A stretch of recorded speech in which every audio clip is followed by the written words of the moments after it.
everybody, and welcome. Thank you for joining us at lunchtime today. And we might get started just because we've promised these to be short and snappy. So my name is Tiffany Liu, and I am the National EmAGN President with the Institute of Architects, recently appointed National Council Director, and my full-time job is as an associate with Architecture A&D here in Sydney.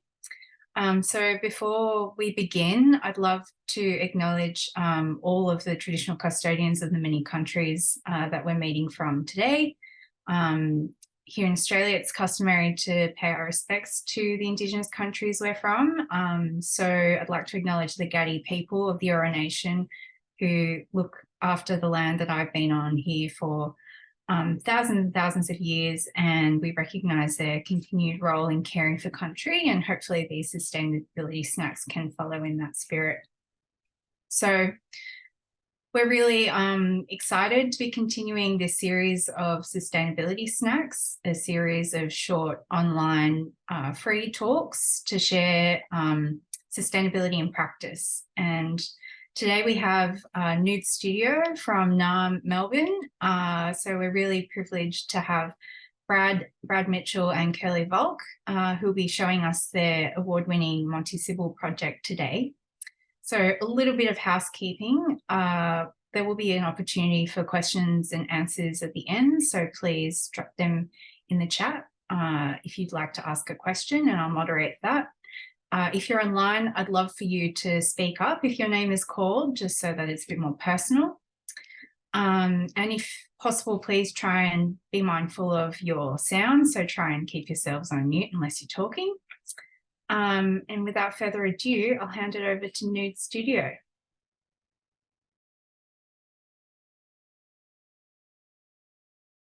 Thanks so much, Tiff. And thanks everyone for tuning in. And thanks to EmAGN and SONA Institute for the opportunity. I think this is a really great series and a really great opportunity to talk about these things which are really relevant and necessary. So interesting, if those of you who were part of the last session with Bonnie, I think it's quite an interesting comparison. We're quite a small practice, and this presentation is with the contrast of scale and in project and practice. So hopefully it can give a bit of insight into how things can be done in a small scale. So we will share our screen so you can see what we're talking about.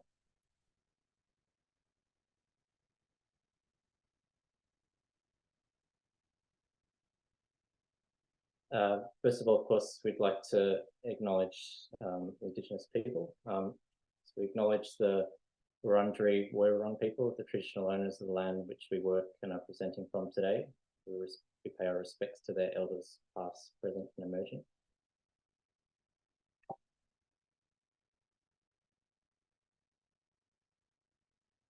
We are Nüüd Studio, as Tiff introduced us, and we're a small architecture and design practice currently working on residential, furniture, and public projects.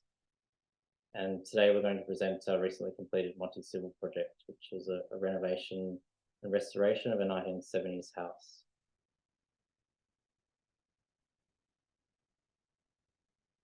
At only 100 square meters, it represents a lot of things for us as architects.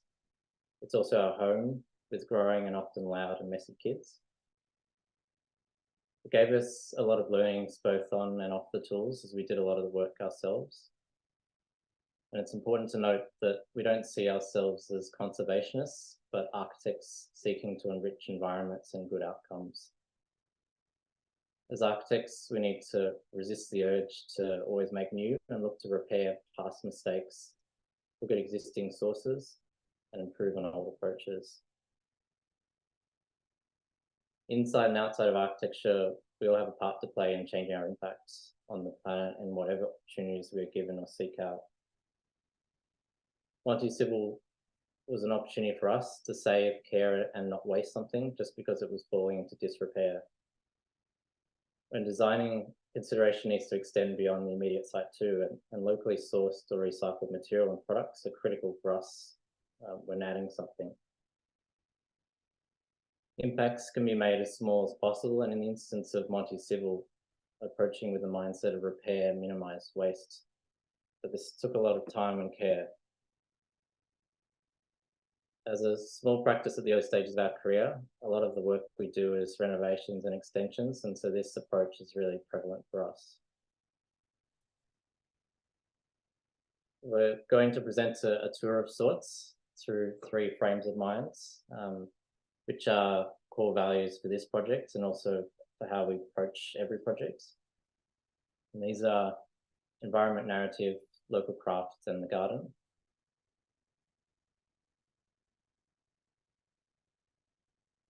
Environment narrative encompasses the values of history, site, people, use, existing natural and built fabric, and new life. A narrative exists and is continuing, and discovering and adding to it is really enriching for us. In Monty Sibbel, it was key for us to embrace what we inherited and enhance what we accepted. We had to choose our battles and work within what we had control over. The house was originally built by Sibbel builders in the 1970s, and this image is not our house, but it's a very similar house. It was a time that is said to have had similar feelings of uncertainty we have today in economic, political, and climate issues. There was a big shift in architecture to be off the land, building with materials that brought feelings of warmth, solidity, and certainty. A lot of people flocked to the outskirts of cities in search of this lifestyle. The bones of this house reflect a lot of these ideas. And this image is a bit shocking when you've only seen maybe the finished. There's a rigidity to its planning, an honesty to its construction, and a weight to the materials used. However, most of these qualities have been covered up, painted over, or are degrading. The previous owner had sought to renew the house with buckets of white paints and covered any suggestion of material. Understanding the significance of its parts was the first careful step in approaching their repair, and it also built a foundation for informing how new components were given to the house. All things had a part in the overall narrative of this environment. They all had some kind of value, whether that value was something to be retained or repaired, because it's enriching, beautiful, and tells a story and informs new ones. Or maybe something to be reused or changed and made into something new. Old aluminium hardware was retained, cleaned, and repaired for reuse. The old entry door was found in a shed, repaired and reinstated for a new mudroom entry. Its memory is instilled in the new front door. Some things were removed because they no longer had value in place. This is the case for a gas heater, which was taken to a recycler as we moved to electrify the house. Approaching everything with care and consideration is an important and simple frame of mind.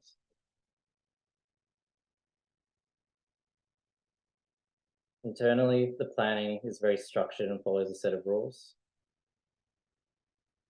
A small incision freed up frustrating connections to the rear yard. And the adjustment enlivened the house and allowed it to inhabit the garden. To the envelope, single glazing was removed from existing hardwood timber window frames, which were sanded back, repaired, and routed to house new high-performance double glazing. And walls were filled with insulation and openings properly sealed. Solid timber beams were painted white in a lot of spaces and entirely externally. These were sanded back and restored. Water damaged ceilings were replaced where required with compacted straw panels to insulate. Existing solid black timber flooring in the living spaces was retained, sanded, and then extended with new flooring into every space, replacing cold tiling and dusty carpet. The timber was then protected with a plant-derived wax and oil. And having the timber throughout gave an immediate clarity to the house, warmth and calmness. Lastly, old gas appliances and heaters were removed and replaced with efficient electric ones.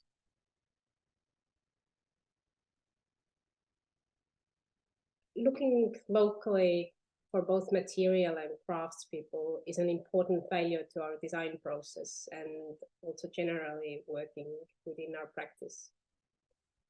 Architecture that responds to a place can also embody it by using local material. Working and talking directly with local makers gives us insights and inevitably improves the outcome of the project. We like to avoid creating architecture and design that's exorbitant or indulgent, but try to create architecture that is solid, robust, and has a real sense of care in its craft. Something which has longevity and might be appreciated will ultimately be cared for. Here, the basin is made by Tasmanian ceramicist, and light by local Melbourne designer. The new joinery is made from solid native timbers and designed to openly express the beauty of timber's figure and warmth. The original joinery of the house that still remained informed many of the decisions on how the new joinery sat within the space. It was separate from the walls. The new joinery is distinctly new in the space, in its detailing, but as a whole also feels familiar, as though it's always been there. Refined soft edges and corners in both the joinery and in adjusted spaces give a sense of weathering, which settles them into the aged character of the home. The walls were painted in zero VOC paints in soft tones taken from the ever-changing surrounding bush garden. The bathrooms were rendered in by local artisan in Tatalak, which created a smooth and naturally waterproof finish. Garden. How we approach architecture is how we make and connect to the garden. This house feels surrounded and immersed in the garden, and it has been an ongoing project of ours, as is any garden. The garden was mostly bare apart from beautiful old eucalypts around the property we inherited, and these informed a long path of discovery for us. As we began to learn more about the seasonal changes the garden went through, we learned what plants were happy and which weren't under towering gum trees. The slow process of adjusting the garden over a few years has taken place. Removing exotics and planting only indigenous plants has found us both rewards and success. Removing a bitumen driveway in favour of a permeable granitic sand has allowed it to become part of the garden. And a collapsing stormwater system, also a result of the gums, led us to an alternative solution to bring water to the surface. A dry creek which falls with the garden and has a series of small ponds. The garden has become both a habitat for local wildlife and for kids. Thanks very much for listening. Thank you. Amazing. Thank you so much, Brian and Kerli. It's so wonderful to see sensitive architecture crafted so carefully with local materials and people. We only had one question from Olivia, and I was wondering, Olivia, if you were online to ask a question. Maybe not. Olivia. Yes. Hi, I don't remember what question I asked. It might have been the other Olivia Potter, but Olivia Potter asked us just a question. What suburb is the home in? What suburb is the home in? Yeah, Montmorency, is why it's called Monty Sibbel. that makes a lot of sense. And I guess for lack of other questions, I might ask you some questions if that's okay. Sure. Oh, Philippe, are you online to ask your question?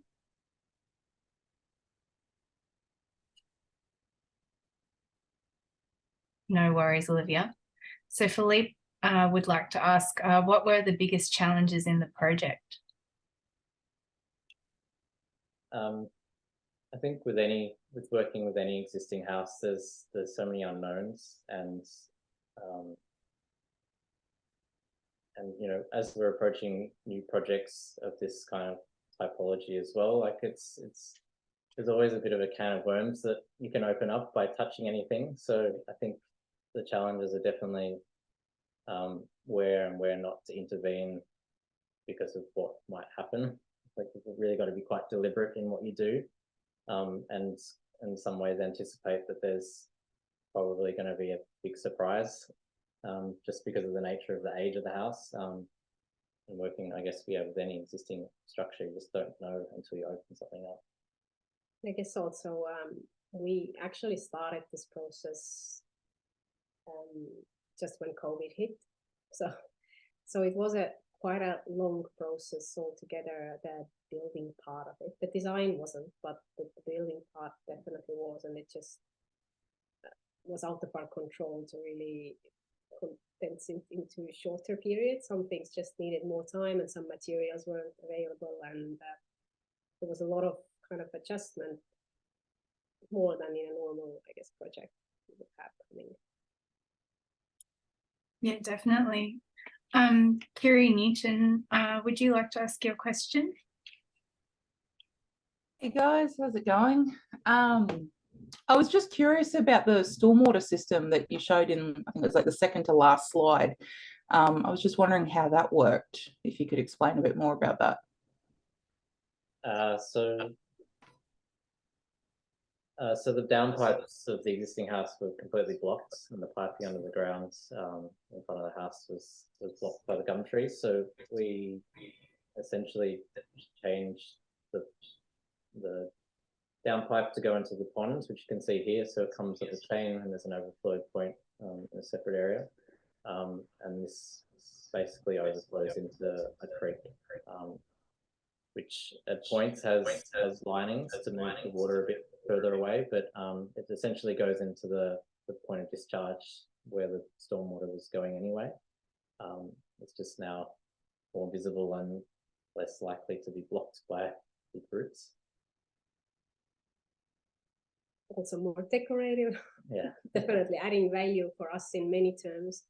I remember we when this problem when we came across this problem, and we had massive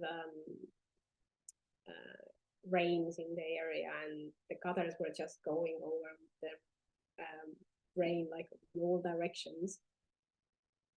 We had the job first quoted to change it to change the piping and to kind of fix the problem. The pricing, of course, was like enormously big price tag for this, and we would have had to take up all our garden and also the driveway and everything, and it just didn't add up. And you're like, well, you know, sometimes designers can also add maybe less expensive design solutions, which are better for the environment as well. There's also a risk in the trees being affected. Like, you know, the trees are growing where they're growing because that's what they need or what they're happy to have. So, yeah, minimizing any kind of intervention was, yeah, I guess, avoiding potential issues. Super creative problem solving and so carefully done. We have a question from an anonymous mobile for audio connection. They've asked, can you speak to the timber cabinetry work? I noticed some beautiful timbers and I like the idea of naturally wearing. What sealant is used on the timber next to the stove and sinks? And how often do you need to reapply, or will you just let it wear? So the timber benches are finished in a product called Osmo, which is a wax, which is a food safe finish. We haven't refinished it yet in the 2 or 3 years that we've been using it. The product is great in that you can just touch it up. You don't need to resand the surface to kind of reapply it. But yeah, we haven't needed to do it yet. Like obviously things wear in place through use, which it has, and it's but it's absolutely like throughout now, it's almost 2 years maybe when the kitchen bench is ready. It repels water 100%, and we have talked so much about it that it's sad that timber benches are not used that often in kitchens these days, and we go to, you know, we don't want to use like stones by principle, and I think timber can be much more sustainable option, and it wears very well. Kitchen doesn't need to be something which stands for 100 years, but I think that's more. Yeah. Kitchens don't last that long because people get rid of them after so short amount of time, and it's really sad because stone can last for 500 years or more without like needing to be replaced, and I think it's quite wasteful to use marbles and that kind of thing. But for a timber bench top, which can easily be repaired and retouched up, is a kind of quite a low energy use material to use for a bench top. That's a more accurate way to say it, sorry. It's really interesting with this movement to circular thinking in terms of the whole of life of products and how we install them and fix them and how we can renew them once they're done. I don't want to hog the airspace. Kay Bogus, I'm not sure what your first name is, but would you like to share your question? Hi, how are you? I grew up in a modernist house in Tasmania. It was very hard work, condensation, very cold because it was brick veneer, and I was really happy to see the improvements to glazing. But yeah, I was just wondering about how much more comfortable the house is now after the improvements. Yeah, we had similar issues with the single glazing with condensation when we first moved in. Massive issues, actually. All the windows were covered in every morning, basically. Yeah, throughout the winter, this like single glazing, just this temperature differential is zero basically. Introducing the double glazing, we've never had that issue anymore. But also putting hydronic panels throughout the house has improved the comfort dramatically, because previously there was just one gas heater and that was it. So we can now actually evenly distribute our heat throughout the house when we need it. But double glazing is great. Triple glazing would have been even better, but yeah, it's from going from some 2 or 3 mil or whatever the glass thickness was initially to now a 24 mil unit has dramatically, and for a house that's like predominantly glazing, which is not great to begin with, but you know, we weren't gonna sort of mess with it too much, but yeah, it has dramatically improved the comfort. You were saying the roof had some issues as well. Yeah, I mean, any flat roof has some issues. There's not, you know, insulation wasn't a thing back then, so there's no yeah, it's basically just ceiling and then a cavity and then metal deck, so there's nothing in between, and it's something, when we can do it, we will do it properly. But some things were just made so well back then as well. Like the house is 50, 60 years old and the roof sheeting is still going strong because it's 2.5 mil thick as opposed to 1.5, which is generally what is today. So I guess there is something to say about that as well, that you know, using stronger or a more robust material is going to give it life. If it's given life, I guess, like, you know, if it's actually left to live out its yeah, a life. Thank you. And we Great, might thanks. combine the last two questions into one just because we've got 4 minutes left. So Nadia was curious to hear about if animals unexpectedly enter the house and how you would deal with that. And similarly, Olivia asked if there are any accidental, unexpected details or features that came up in the process. I think we've had animals, like maybe bugs the kids bring in or something. Like, I think that's maybe a lizard. Or we had a lizard, yes.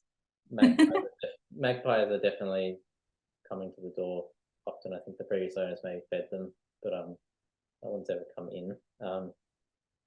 What was the second part of the question? Sorry, I missed. Any other accidental, unexpected details or features? I suppose like children bringing in bugs is one thing, but in the construction process.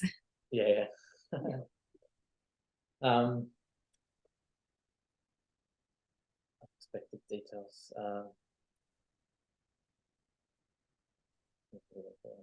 There was one thing that was really heartbreaking, was that the bricks which are behind us are really beautiful sand-colored cement brick, which you could see in. If I go back to this construction shot, and we just couldn't get the paint off.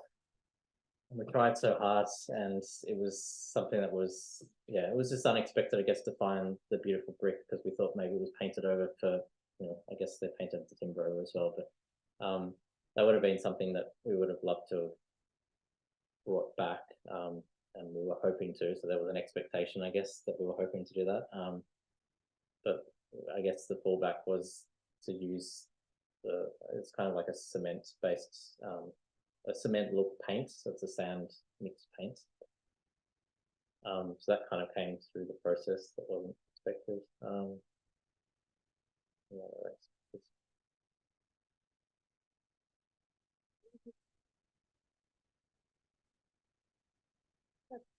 That's rough. Yeah, I'm sure that I can't think of it off the top of my head. No, that's all good. Thank you so much. Finding the front door and the sheds, that was pretty unexpected and good win. And that it actually, yeah, was in great condition. And although it had been there probably like 20 years, when we look back on real estate photos, it looked like it hasn't been on for a long time. But luckily, somebody was wise enough to forget about it. Just leave it to settle. Great. Well, thank you so much for sharing your beautiful project with us and your home as well, and for inspiring at least me as well to, you know, undertake improvements to where I live in a sensitive and careful way, hopefully with local materials and in a healthy way as well that connects better with gardens. Just a plug from us. So EmAGN and SONA are organising these sustainability snacks, and Blake from SONA has let me know that the next one in October will be from Bailey Ward. So Bailey Ward have designed a commercial CLT passive house building, which is really exciting to hear about. So stay in the loop and watch our socials for the next one coming up. But for now, thank you again, Brad and Kerli, so much for sharing your project. Thank you, everybody, for tuning in at lunch. We hope it was worthwhile for you. And please share the link of the recording with any friends who you think might be interested in hearing about this. So thank you again, and have a great day, everybody. Thanks, everyone. Thank you. Bye. Thank you.